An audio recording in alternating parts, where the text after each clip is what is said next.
Olá você, começa agora o Pauta Especial aqui pela sua TV Educativa Canal 3.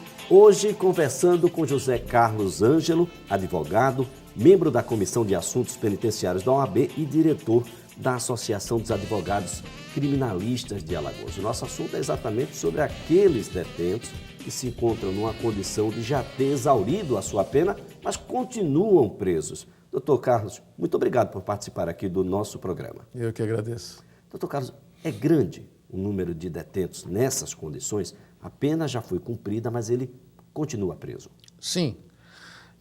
Nós temos hoje cerca de 2.000 presos só na capital, nos presídios, nos 3 presídios masculinos e mais um presídio feminino, totalizando cerca de 2.000 presos.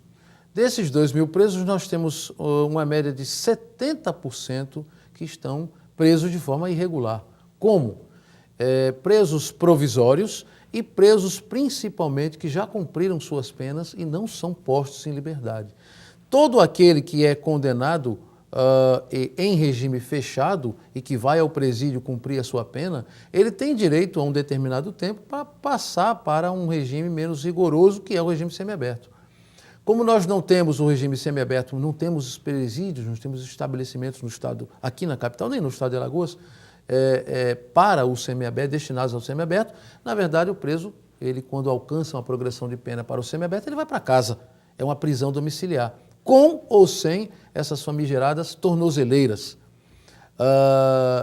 Quando ele é sentenciado pela vara ou pela comarca que fez ou que efetivamente agilizou sua ação penal, e ele leva uma pena, por exemplo, de 6 anos, e o crime não é um crime hediondo, é um crime comum, ele deve progredir a sua pena com 1 ano, ou seja, ele entra com uma fração de 1/6 para progredir do regime fechado, é o local que ele está, para um regime semiaberto, ou seja, para ele ir para casa. E o que é que tem acontecido que essa progressão não se efetiva na prática? Veja bem, são vários motivos que a gente leva a afirmar que as prisões em Alagoas são prisões semiperpétuas, que as autoridades não gostam muito desse termo.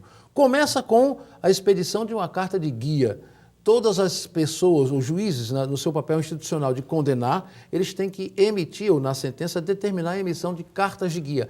Essas cartas de guias são documentos pelos quais envia-se ao juiz das execuções penais para que ele possa efetivamente executar a pena do condenado. Ele precisa saber quem é a pessoa e precisa saber qual foi a pena, qual foi o crime e qual foi a pena que o juiz o puniu. E por consequência, quando começa e quando termina essa pena. Isso.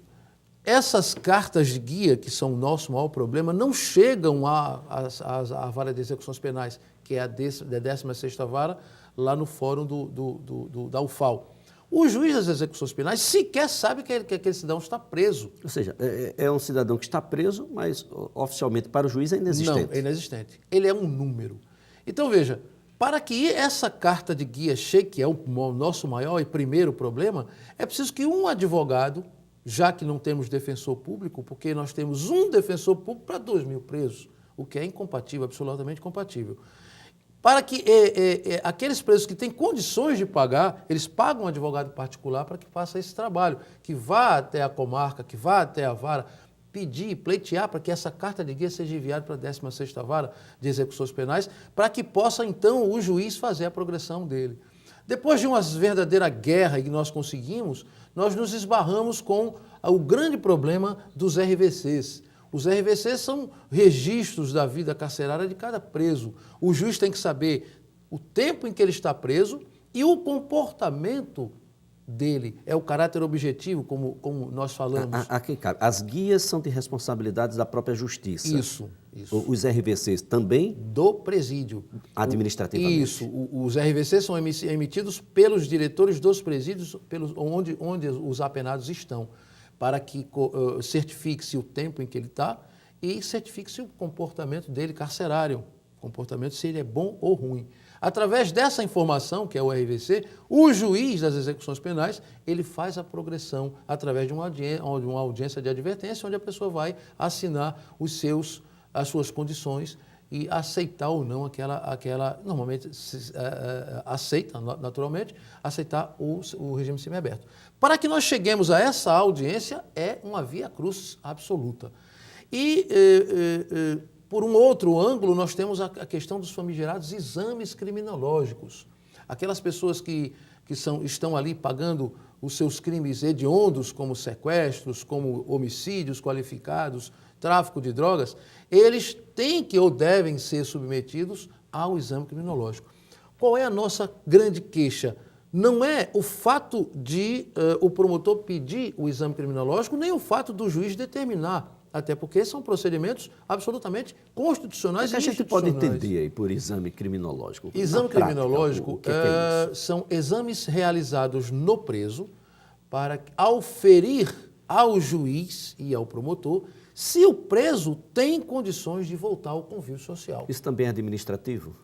É administrativo. A lei de execuções penais, ela determina que o preso, ao ingressar no sistema prisional, ele tem que ser submetido a esse exame para que haja um acompanhamento do dia em que ele foi preso, da época em que foi preso, e o período que ele passou preso, para no final fazer-se um outro exame para saber da compatibilidade dele. Agora, doutor Ângelo, nós temos especialistas nessas áreas aqui? Não, esse é o problema. Então como é que é feito? Não é feito. O preso fica privado desse direito? Fica privado e nós voltamos a um assunto de extrema importância. Aqueles presos que não têm condições financeiras, que é a maioria, eles não têm como pagar um advogado. O advogado público recebe o seu salário do Estado, é o defensor público, e ele tem a obrigação de fazer isso. Isso é um trabalho absolutamente institucional. Esses presos não têm os seus direitos e deveres e interesses defendidos por esses profissionais. Tanto é que nós, advogados particulares, é que fazemos júris e audiências quase todos os dias no Fórum da Capital e nos interiores. Ora, através de uma entrevista, eu entendo que não é possível, numa entrevista, se auferir se o cidadão vai ter um comportamento bom ou não, ou se ele vai delinquir no futuro. Ninguém tem essa bola de cristal. Todavia, nós não podemos falar sobre essa questão, porque isso é feito por peritos. A nossa reclamação é a realização desses exames. Se a lei de execuções penais determina que esse exame, ou diz que esse exame, embora não seja obrigatório, ele pode ser uma faculdade do juiz determinar a realização, o juiz determina. Ora, então que seja feito. O juiz dá um prazo de 45 dias, de 6 meses para que esses exames sejam realizados e eles não são. Então esses presos que estão a esperar a realização desses exames engrossam as fileiras daqueles que estão de forma irregular. Porque a maioria, ou a grande maioria, ou em toda a sua totalidade, esses que estão a esperar esses exames, certamente já cumpriram o seu tempo de prisão, que é o caráter objetivo. E esse é um elemento que termina enervando, né? A ebulição é bem maior quando você não sabe quando começa nem quando termina, por consequência. É importante essa ebulição que você falou, porque isso é um ciclo vicioso, isso passa, inclusive, pelo estresse dos próprios agentes penitenciários, que os presídios eles são hoje depósitos de seres humanos. E, na verdade, existem muitas torturas, existem muitas brigas internas entre os próprios agentes, porque são seres humanos também e são estressados por essa situação. Que cá, no final da linha, esse problema nos dá a reincidência.